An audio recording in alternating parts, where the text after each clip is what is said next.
So hey guys, good morning, welcome back to my channel and my lifestyle. আশা করি কি তোমরা সবাই খুব ভালো আছো আর আমিও ভালো আছি।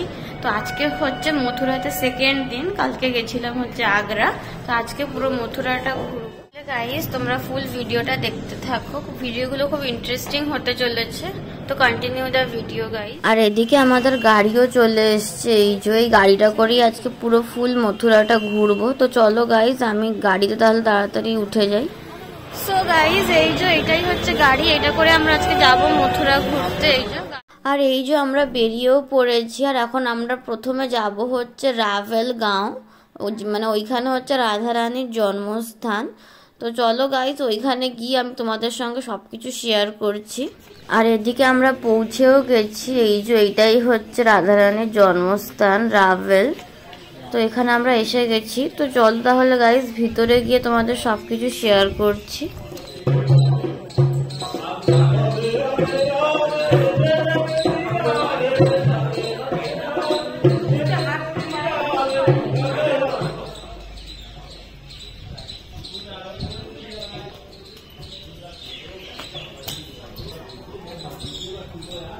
তো গাইস তোমরা তো দেখলেই, প্রথমে ঢুকতেই আমি তোমাদেরকে প্রথমে ঠাকুর দর্শন করালাম, তারপরে পুরো মন্দিরটাকে ঘুরিয়ে দেখালাম।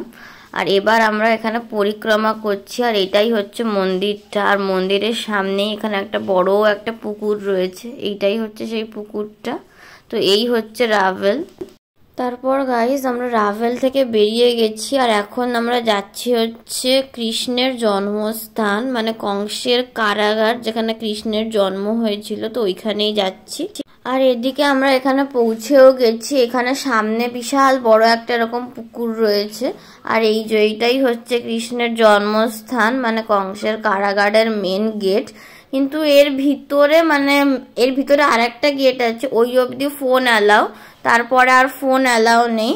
তো যার জন্য আমি তোমাদেরকে কিছুই আর ভিতরে কিছুই দেখাতে পারবো না। এখানে অনেক পুলিশ ফোর্সও রয়েছে, জানি না কেন।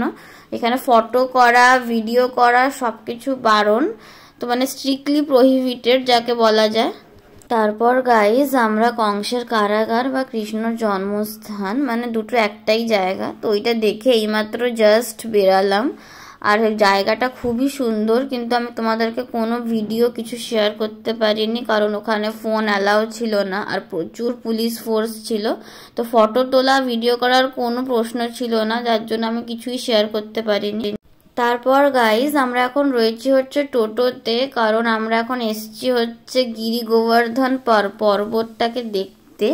তো ওইখানে আসার জন্য ওখানে কোনো প্রাইভেট কারে করে যারা আসে, তো কোনো প্রাইভেট কার ঢোকা অ্যালাউ নেই, নিষেধ আছে, যার জন্য ওখানকারই পার্সোনাল টোটো তোমাদেরকে বুক করতে হবে। তো আমরা একটা টোটো বুক করে নিয়েছিলাম।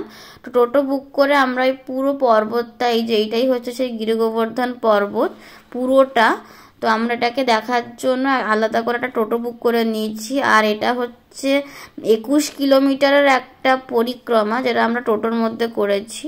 লোকে চাইলে হেঁটেও করে, কিন্তু আমরা টোটোতে করেছি। বেশিরভাগই লোকে টোটোতে করছে, কারণ 21 কিলোমিটার হাঁটাটা অসম্ভব, যেহেতু টাইম কম থাকে।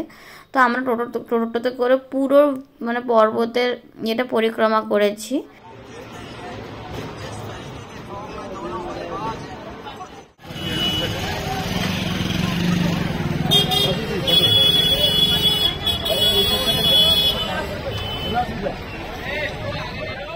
তারপর গাইজ আমরা এখন যাচ্ছি হচ্ছে গিরি গোবর্ধন পর্বতটাকে, যেখানে কৃষ্ণ দাঁড়িয়ে কেড়ে আঙ্গুলে তুলেছিল, সেই জায়গাটায় আমরা এখন যাচ্ছি। তো চলো গাইজ ওইখানে গিয়ে তোমাদের সঙ্গে সবকিছু শেয়ার করব।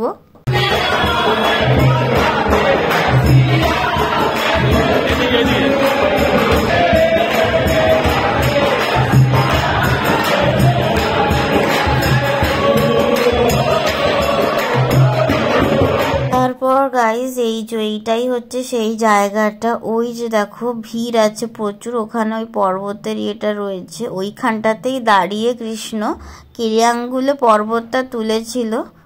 তারপর গাইজ এবার আমরা আবার ব্যাক করছি টোটোর কাছে, যেখানে টোটো রয়েছে আমাদের। তো আমরা তো হেঁটে হেঁটে এসেছিলাম ওই অবধি। তো চলো গাইজ টোটোতে করে এখন আমরা যাব হচ্ছে রাধাকুণ্ড। তো এই যে এখন আমরা যাচ্ছি হচ্ছে রাধা কুণ্ডে, আর রাস্তায় দেখো কত ভিড়।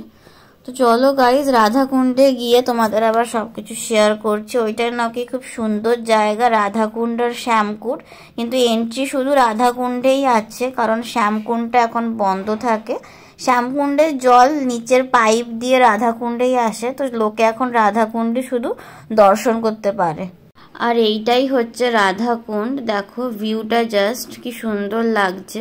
আর এখানে নাকি 12 মাসই এরকমই জল থাকে, মানে এখানে জল কোনোদিনও শুকোয় না।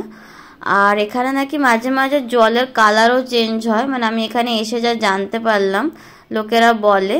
তো এখানে নাকি মাঝে মাঝে জলের কালার চেঞ্জ হয়, আর 12 মাস নাকি এখানে এইরকমভাবেই জল থাকে, জল বাড়ে কিন্তু কমে না। তারপর গাইজ আমরা রাধাকুণ্ড থেকে চলে এসেছি মানসী গঙ্গা। এইটাই হচ্ছে মানসী গঙ্গা, কিন্তু এখানে লোকেরা নিচে নামতে পারবে না, এরকম ব্যারিকেড দেওয়া আছে। এইটাও প্রায় অনেকটাই বড়।